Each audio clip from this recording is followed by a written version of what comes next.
Today we shall be discussing management of stress. Let us understand what is stress.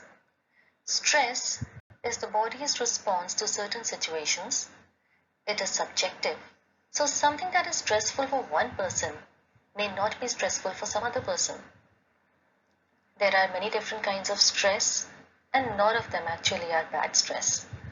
Stress can help one act quickly in an emergency or can also help us meet some deadline. Stress can affect the physical and the mental health as well as the behavior of the person. The body responds to stress by producing chemicals and hormones, and it is these chemicals and hormones which actually help us to rise up to the challenge.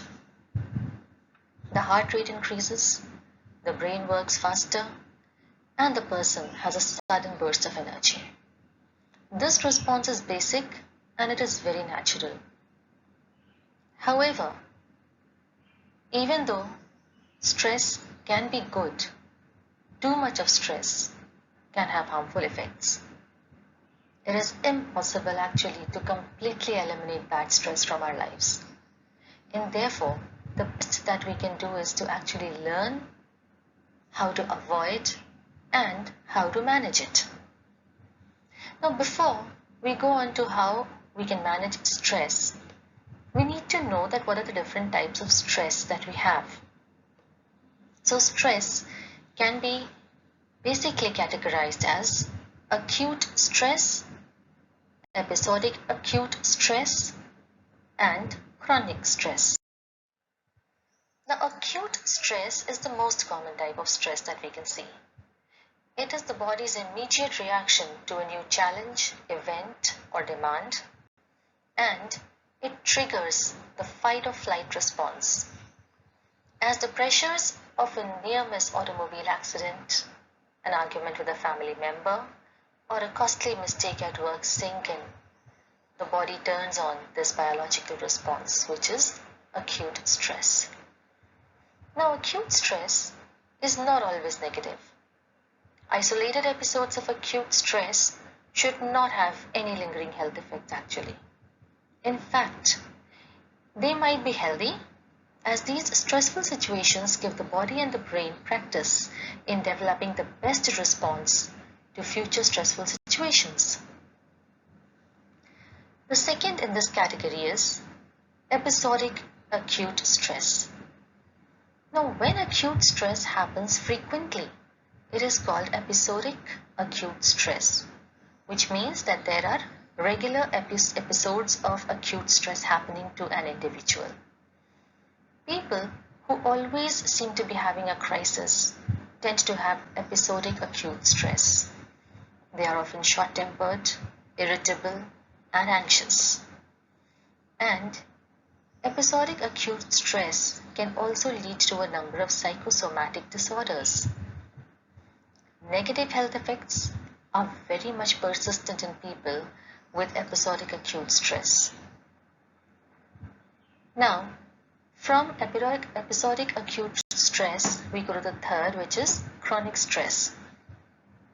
If acute stress is not resolved and it begins to increase or it starts lasting for longer periods of time, it becomes chronic stress.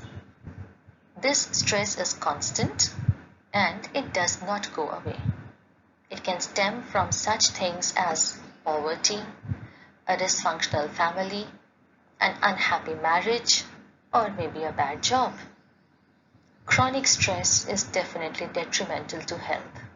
It can contribute to several serious diseases or health risks such as heart disease, cancer, lung disease, accidents, cirrhosis of the liver, and in extreme cases, it can also lead a person to commit suicide. Now, we have seen that what are the three different types of stress which can occur in the life. Going from here, we talk about what exactly are the causes of stress. So the causes of stress, they can be divided into two broad parts. That is, we have external causes and we have internal causes. Now, external causes are outside our control. They could be anything like an uncongenial work environment that we have, a changing political and economic factor in the country. At this point of time, it could even be staying in the lockdown, so that could cause stress to a lot of people, and it actually is doing it. Then, external factors also include some stress generating events and situations in our life. Now, these can be partly controlled by us and partly they cannot be controlled by us. For example, the death of a family member, a close relative, or a friend. Even a happy occasion like a wedding can lead to a lot of stress. And of course, something like retiring from a job, relocating to a new city, all of these can lead to stresses. Now, the second category that I would like to talk about is the internal stress, internal causes of stress. Mostly, the internal causes are within our control and we can take care of a lot of them. Now, let us see what are the internal causes that cause stress. One, we have strong negative emotions. We talk about the materialistic world. Third, we talk about the personality composition and the mental makeup of an individual. And we can talk about the kind of life a person is living. So first, talking about strong negative emotions. Now, some people tend to have more negative emotions as compared to others. So when we look at the 5 A's, that is anger, ambition, anxiety, apprehension, and arrogance, these contribute a lot to creating stress in the individual. Now, ambition by itself is not a negative emotion, but when ambition becomes an obsession, when ambition goes beyond what is natural, it starts giving us stress, and that is when it has a negative connotation to it. The second is materialistic world view. Now, gradually, consumerism has increased manifold in our world. And because of consumerism, because of the materialistic view of the world, there are a lot of powerful, unwholesome emotions within an individual, which could be selfishness, greed, grabbing mentality, envy, egocentricity, etc. Now, when these negative emotions, they are constantly at the forefront, they lead to a situation where the individual would be feeling stressed, would be feeling a negativity, which definitely would lead to a chronic stress over some period of time. The third that we can talk about is the personality composition and the mental makeup of the person. Now, when we had looked at the external factors causing stress, then some people are more resilient to those external factors and some are less. Now, why should a simple thing like maybe retirement from a job lead a person to become very stressed while the other person may not? Is largely dependent on the kind of personality the person has. Some people have a personality which is able to absorb a lot of things and still they would continue strong. And some people have a personality which is more vulnerable to the negative influences, which is more vulnerable to the outside stress, and therefore they are the ones who are more likely to end up having a episodic, acute stress or maybe a chronic stress. The fourth is when we talk about living an impure, illegal, or unethical life which is ruled purely by the senses. For example, if a person was having an extramarital relationship, now in this kind of a situation, definitely the person having this extramarital relationship would be experiencing stress. So if a person willfully engages in something which is illegal, something which is unethical, then that automatically leads to a situation where he would be experiencing stress. Now, this was as far as the different causes which cause stress was concerned. Now, when there are causes, there also must be a way of doing a thing. So, how do we manage stress? As we had discussed earlier, stress affects each person differently. Some people may get headaches or stomach aches, while others may lose sleep or may get depressed or angry. People under constant stress may also get sick a lot. Therefore, managing stress is very important to staying healthy. It is impossible to completely get rid of stress. Therefore, the goal of stress management is 1. To identify the stressors, that is, the things which cause the individual the most problems or which demand the maximum energy. And second, how to overcome the stressors, how to negotiate these stressors so that we can live a healthy life. Now, there are a few guidelines which can actually help us cope up with stress. The first is take care of yourself. Now, how do we take care of ourselves? We need to be eating healthy. We need to be exercising. We need to be getting plenty of sleep.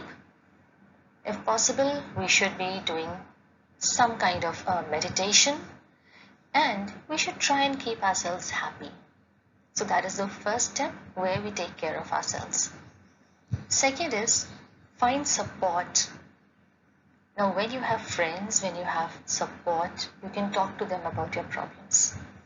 And as soon as we talk about our problems to somebody who is concerned, somebody who can give us a good advice, we notice that there is a lowering in the tensions that we are facing. There is a lowering. That person might not be able to give us a solution, but at the same time, the fact that that person is sharing our problem, he's listening to our problem, gives us solace, it gives us peace. So we should have friends, we should have people, and we should be able to talk to them, tell them what our problem is. We should be willing to seek help. Third, connect socially. It is very easy to isolate oneself after a stressful event. So for example, if someone has lost a near and dear one in the family, that person can withdraw himself into his own shell and can cut off a lot of social interaction. But that will only contribute to greater stress. So what the person should be ideally doing is, the person should be connecting socially, should try and go out, meet people, form acquaintances. Forming acquaintances, getting to know more people, talking to people will actually help this person reduce the kind of stress he is experiencing.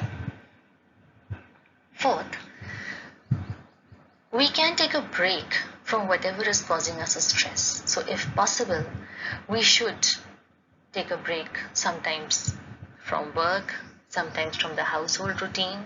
Give ourselves that kind of space where that time is for ourselves, right? So taking a break often helps us rejuvenate, it helps us renew, and it is that renewal and rejuvenation which will help us bounce back. And last but not the least, one has to avoid drugs and alcohol. Drugs and alcohol, they seem to help with stress in the short term, but can actually cause more problems in the long run. Further, when you look at drugs and alcohol, what also happens is that the dependence on them increases, and it is very difficult coming out of that rut. So these are a few tips that can be considered when we are managing stress. So now we know what stress is, why or how it can be caused, and what are the different ways in which we can actually manage it. So have a great time and a healthy living.